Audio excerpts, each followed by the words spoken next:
Alors, nous allons parler d'innovation, nous allons parler de recherche, nous allons parler de trouver. Nous allons écouter ou essayer de tirer parti des leçons du professeur Raoult, qui, vous n'êtes pas sans le savoir, a lancé une nouvelle chaîne, maintenant qu'il n'est plus le patron du fameux institut hospitalo-universitaire ou de Méditerranée. Il a fait une masterclass sur la recherche. Qu'est-ce qu'est la recherche d'après lui? Bonjour à toutes, bonjour à tous. Merci d'être là aujourd'hui pour les chroniques Mission pour l'entrepreneur. Tous les vendredis, 10h30, en général, deux chroniques dont l'idée est de partager avec vous ce que nous vivons dans l'accompagnement de nos clients, des sujets dont nous pensons qu'ils peuvent vous être utiles dans votre vie d'entrepreneur et que vous retrouvez soit en direct, soit dans les réseaux sociaux, soit sur notre chaîne YouTube facile à trouver, Mission Chassagne et compagnie. Donc, dans cette chronique, on va parler d'un personnage controversé qui a une vision de la recherche et de l'innovation et qui peut apporter des leçons pour les entrepreneurs. Alors, on est en train de parler d'un grand chercheur international, hein. Aujourd'hui, il fait partie des gens qui ont le plus d'articles dans son secteur. Évidemment, c'est controversé. Il y a des gens qui pensent il utilise des méthodes pour se faire publier qui ne sont pas euh, honnêtes, en allant chercher des articles, en allant publier des articles dans des petites revues qui le connaissent, etc. Mais malheureusement, si c'était ça la mesure, tous les autres chercheurs seraient différents de lui. Or, ça, ce sont des pratiques classiques en sciences qui sont sans doute contestables et sans doute qui ne glorifient pas la science, mais apparemment, c'est la règle du jeu. Donc le personnage est controversé. Est-ce que c'est la jalousie? Ben, on va dire qu'en France, il n'est pas le seul à être controversé comme ça. J'imagine que vous ne reconnaissez pas ce monsieur, à part quelques-uns d'entre vous euh, un peu pointus. Si vous ne connaissez pas ce monsieur, vous connaissez peut-être son œuvre. Non, toujours pas? Alors, cet institut de recherche à Strasbourg est le leader dans le monde en matière de robotique médicale. Donc, quand vous allez à l'IRCAD, vous voyez des salles entières pour enseigner aux étudiants du monde entier la, la pratique de la chirurgie robotisée. Ils sont aujourd'hui un centre français dont le diplôme est validé par la- le board des chirurgiens américains. Et ils pensaient au départ avoir 800 stagiaires par an, ils en ont 8000 qui payent des prix. Quand j'ai demandé aux gens qui me faisaient visiter ce centre quels étaient les prix, la seule chose qu'ils ont accepté de me dire à ma troisième demande, c'était des prix internationaux. Donc c'est Jacques Maresco. Il a lancé ça depuis le début des années 2000, fin des années 90. Et évidemment, il est inconnu. Et quand vous parlez de lui, j'ai eu cette discussion avec une amie qui travaillait, qui est la directrice d'un gros CHU. C'est, oh oui, mais bon, il est un peu particulier, il n'a pas une très bonne réputation. Ok, vous connaissez sans doute ce brave homme. Euh, Patrick, peut-être, non? Ah, je crois que son visage m'est familier. Alors, il a un élève plus connu. C'est ça, on se rapproche. Alors, c'est un prix Nobel d'économie français, Patrick. Jean Tirole. Ah, mais oui, mais là, c'est parce qu'il a plus sa barbe. Voilà, c'est ça, non, n'importe quoi. Et donc, il a fondé, le premier que je vous ai présenté, a fondé la Toulouse School of Economics. C'est lui qui est à l'origine de cette école à Toulouse, qui est une des principales écoles dans le monde en économie, en économétrie. Alors, ni vous ni moi ne connaissions l'existence même de cette école avant que Jean Tirole ne soit nommé prix Nobel. De même que vous ne connaissez pas le nom de son fondateur, Jean-Jacques Lafon, qui pourtant aujourd'hui, 15, 20 ans, 20 ans après sa mort presque, fait partie des gens cités, il est dans le top 20 des gens les plus cités dans la recherche économique actuelle.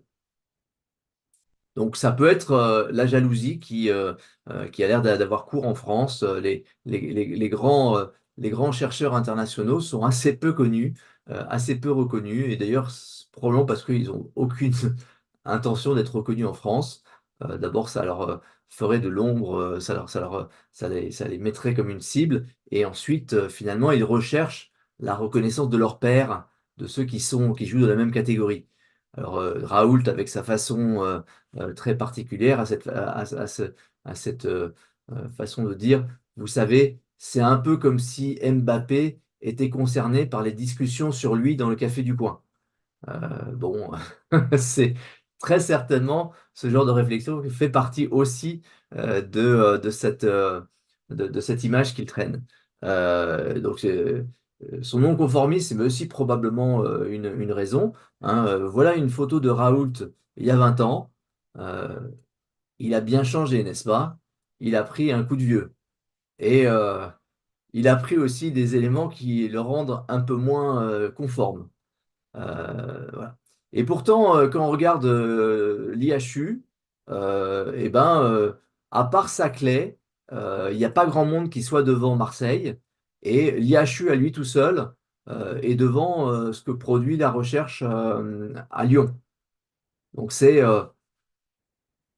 un, un centre de recherche qui a réussi en une vingtaine d'années à devenir majeur dans les sciences de la vie. Alors, comment est-ce qu'ils en sont arrivés là? Eh ben, c'est là où les masterclass qu'il fait depuis quelques mois sont intéressantes parce que c'est un cours sur ce qu'est, d'après lui, la recherche et ça décrit la façon qu'ils ont eu à l'IHU de faire des découvertes. Alors, il va traiter par exemple de la serendipity. La sérendipité, qu'est-ce que c'est? Eh ben, quand vous faites de la recherche, vous vous posez la question de ce qui est supérieur entre la déduction et l'induction. La déduction, je vois qu'il y a énormément de gens qui ont fumé, qui vont avoir un cancer, donc je peux en déduire que fumer donne le cancer. L'induction, euh, je prends l'hypothèse que fumer donne le cancer et je cherche à monter une expérience qui va montrer que les souris qui ont fumé ont plus le cancer que les souris qui n'ont pas fumé. Et en fait, on oublie qu'il y a une troisième voie, c'est l'abduction. C'est quoi? C'est je laisse ma culture de cellules au soleil pendant un week-end, bêtement, j'ai oublié de nettoyer ma culture cellulaire. Et quand je reviens, il y a des saloperies de champignons qui ont poussé dans la culture, et je m'aperçois qu'à la frontière des champignons, ben, il n'y a plus les bactéries. Je m'appelle Ian Fleming, je viens de découvrir la pénicilline, une substance produite par des champignons, des moisissures si vous voulez. Ou bien, et c'est souvent le parti de l'IHU, je vais aller vers les outils, vers l'innovation di- euh, euh, l'innovation tirée par la technologie. Donc là, sur cette slide, vous voyez le nombre de nouveaux outils que l'IHU a cherché sur lesquels l'IHU a cherché à mettre la main dès qu'ils ont appris qu'ils existaient. Ce sont des séquenceurs, ce sont des méthodes nouvelles pour rechercher ce qu'on recherchait avant. Alors évidemment, on va les utiliser tout de suite. Tout de suite, on va se dire, bon, bah, qu'est-ce qu'on peut faire avec ça? Mais en fait, un des grands savoir-faire de Raoult, ça a été de casser les pieds de tout son entourage pour se faire offrir les derniers jouets. Donc il allait au ministère et il allait expliquer que c'était super important. Et il avait en face de lui, bien sûr, des gens qui disaient non, non, mais il n'y en a pas besoin. Et quelques années plus tard, il disait gnac, gnac, gnac, vous avez vu, hein, hein, c'est vous qui disiez que ça servait à rien. Regardez, grâce à ça, tout ce qu'on a trouvé. Autre, leçon, la pluridisciplinarité. Donc, il y a quelques années, on a, lors des fouilles, enfin, lors des travaux qu'on a fait dans Marseille, on a trouvé un charnier. C'est un charnier, les morts d'une épidémie de peste qu'on a enterré à la va-vite dans une fosse commune. Et la controverse scientifique sur ce sujet, c'était est-ce que c'est vraiment la peste? Parce qu'on est en 1720, la peste, ça fait longtemps que c'est fini, c'est le Moyen Âge. Là, on a probablement abusivement appelé ça la peste, etc. Il y avait quand même pas mal d'éléments qui montraient que c'est la peste, hein. Il y avait la description des malades avec des buons, et on ne connaît pas d'autres maladies que la peste bubonique pour faire des buons, c'est-à-dire des aisselles,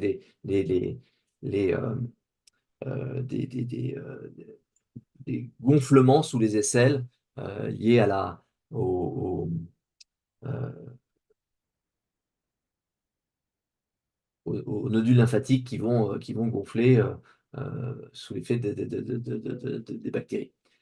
Et comment arriver à déterminer dans cet amas d'os abîmé dans tous les sens que on est bien en présence de la peste? Eh ben, il se trouve que parmi tous les gens qui traînent à l'IHU, eh ben, il y avait des dentistes. Et les dentistes, bah, ils ont expliqué que dans la dent, il y a un truc au centre là qui s'appelle la pulpe. Et à la mort de l'individu, la pulpe va être scellée.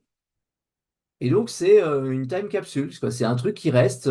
Si vous trouvez la dent d'un homme du Paléolithique, eh ben, vous allez trouver dans la pulpe son ADN et où les bactéries qui l'ont infecté à ce moment-là, ou les virus qui l'ont infecté à ce moment-là. Donc, si vous savez découper la dent proprement, etc., vous allez pouvoir analyser le contenu et vous refermerez la dent et vous la redonnerez au musée en toute discrétion. Vous avez réussi à récupérer des informations d'époque qui ont traversé le temps.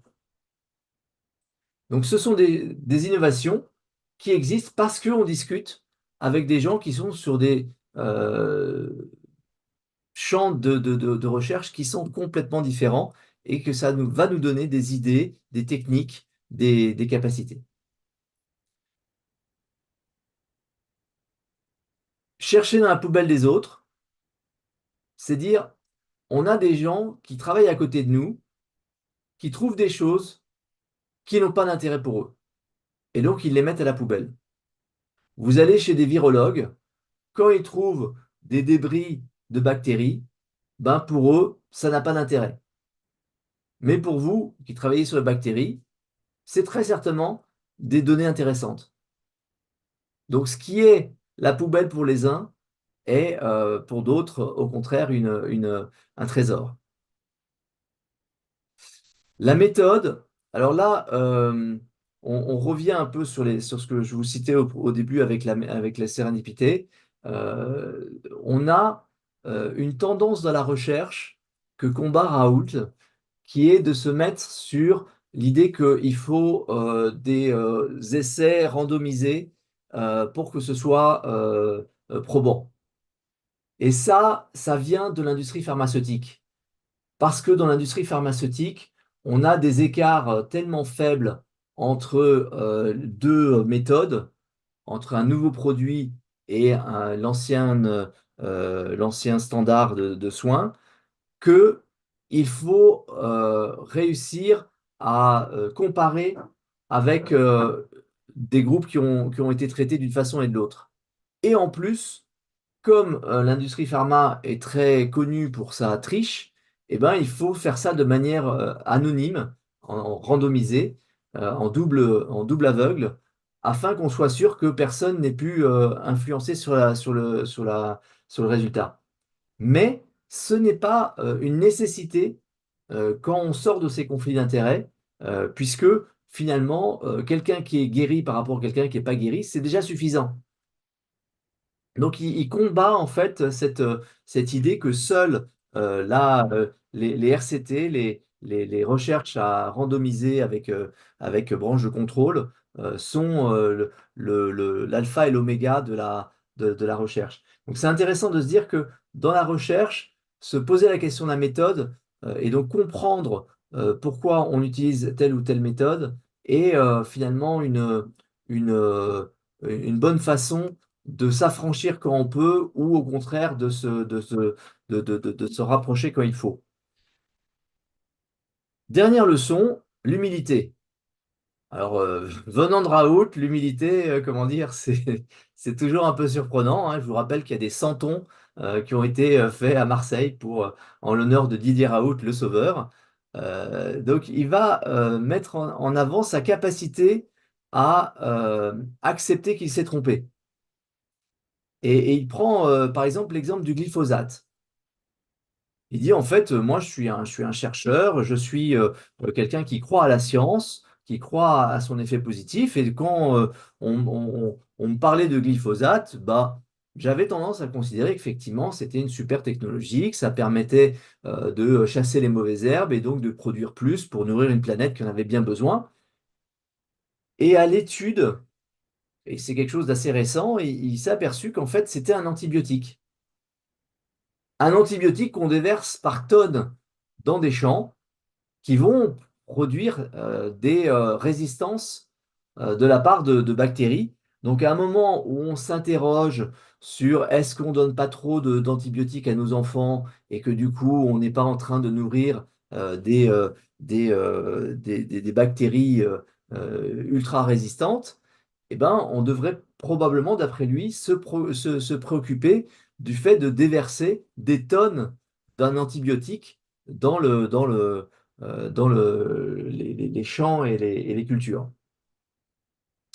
Alors, quelle leçon pour les entrepreneurs? Parce que c'est bien beau de parler de Raoult et de la recherche, mais et l'entrepreneur là-dedans? Ben, on peut voir plusieurs leçons. Il y a une première leçon qui est investir dans la techno est probablement une bonne idée, mais à condition d'utiliser la techno, à condition de sortir de l'effet gadget. J'ai un gadget et finalement j'avais cédé à une impulsion et finalement il reste à dormir à côté et finalement on n'aurait pas dû investir. Donc quand vous investissez, reprenez, réutilisez, réessayez tout ce que vous avez déjà fait avec vos nouvelles techno. Remettre en cause la vision, c'est assez intéressant de se dire que euh, la recherche va forcément faire apparaître qu'on s'est trompé avant. Les, euh, les professeurs des écoles de médecine disent que 50% de ce qu'on apprend sera faux dans 10 ans, mais on ne sait pas lesquels. Et donc, accepter qu'on a appris des choses qu'il va falloir remettre en cause est un moyen extraordinaire pour accélérer ces découvertes, pour accélérer ces innovations. Soyez curieux de tout. Là, on parle de la pluridisciplinarité. Parlez à vos camarades qui sont dans d'autres secteurs. Parlez avec des chercheurs qui travaillent sur d'autres sujets. Ça va vous donner des recoupements, des idées qu'on ne peut pas imaginer avant. C'est la recherche de la sérendipité. L'humilité, c'est une valeur auquel on croit beaucoup chez Melsion. On le voit partout. On ne peut écouter réellement un client que si on s'est mis dans une position d'humilité. On ne peut réellement euh, euh, avoir un dialogue avec un collaborateur que si on descend de son piédestal. Accepter qu'on se trompe permet d'éviter de s'enfermer dans un piège abscon. Donc je vous recommande une approche différente, une approche qui reconnaît et admet devant tout le monde qu'on va se tromper parce qu'on décide, c'est le lot du décideur, que de se tromper. Merci Jean-Christophe pour cette plongée dans l'approche scientifique et ce retour vers l'entrepreneur. Euh, ce qui me, ce qui me revient en tête, c'est cette entreprise qu'on ne nommera pas installée en- dans le sud-est de la France, qui cherchait à copier les technologies de son principal fournisseur afin de devenir indépendant d'un cartel qui lui fournissait de trois entreprises au monde qui fournissaient cette matière première et qui, au milieu de l'usine, avait construit une, une, une zone qu'on ne visitait pas et qui était protégée et sécurisée par un contrôle d'accès. Et en fait, c'est exactement ce que tu décris qu'ils avaient fait, c'est-à-dire qu'ils s'étaient dit, on ne sait pas, c'est pas notre métier, on n'y comprend rien, on va acheter quelques machines d'occasion discrètement. On va les installer dans l'usine, on va jouer avec, on va mettre une petite équipe à essayer de comprendre comment ce fournisseur arrive à nous fournir cette matière première dans cet état-là. Et puis, l'histoire a montré qu'ils ont bien fait puisqu'ils sont devenus indépendants et qu'ils ont réduit leur coût d'achat de 80% sur la matière première. Donc, je sais, dans le monde de l'industrie, parfois, remonter le courant pour aller comprendre comment cette matière première un peu rare, on vous la vend cher, bah c'est parfois la solution. Euh, et ça suppose effectivement des investissements dans des endroits où on n'est pas à l'aise, n'est-ce pas? Puisque c'est bien ça dont il s'agit, c'est qu'il faut accepter d'être, si j'ai bien compris ce que tu dis, dans cette zone d'incertitude, dans cette zone où on ne sait rien, dans cette zone où on doit être humble, alors que par ailleurs, on peut maîtriser parfaitement ou quasi parfaitement le reste de son activité. Sortir de la zone de confort, sortir des chemins convenus, puisque sur les chemins convenus, il y a déjà beaucoup de gens qui ont travaillé et on n'a pas grand-chose à améliorer. On est dans le gain marginal. Et réussir à en sortir, euh, il y a des, il y a des profits énormes à condition, et évidemment, il ne faut pas mettre en face il faut pas mettre en face le, euh, un surcoût énorme non plus. Il faut savoir qu'on risque de se tromper. Alors Frédéric demande le lien de la chaîne. Comment il appelle ça? Il appelle ça, c'est ça la science. Donc c'est, hop, parce qu'on cherche Didier Raoult, on tombe directement dessus, mais je vous mets le lien dans dans le, dans le chat et ça représente aujourd'hui, il y a une dizaine de vidéos, mais 21 vidéos déjà. Mais c'est vraiment un bel exercice, quoi. C'est évidemment avec ses biais, avec ses croyances, etc. Mais c'est justement tout le principe d'une masterclass, hein. C'est quelqu'un qui vient vous dire ce qu'il croit après quelques dizaines d'années de recherche à bon niveau.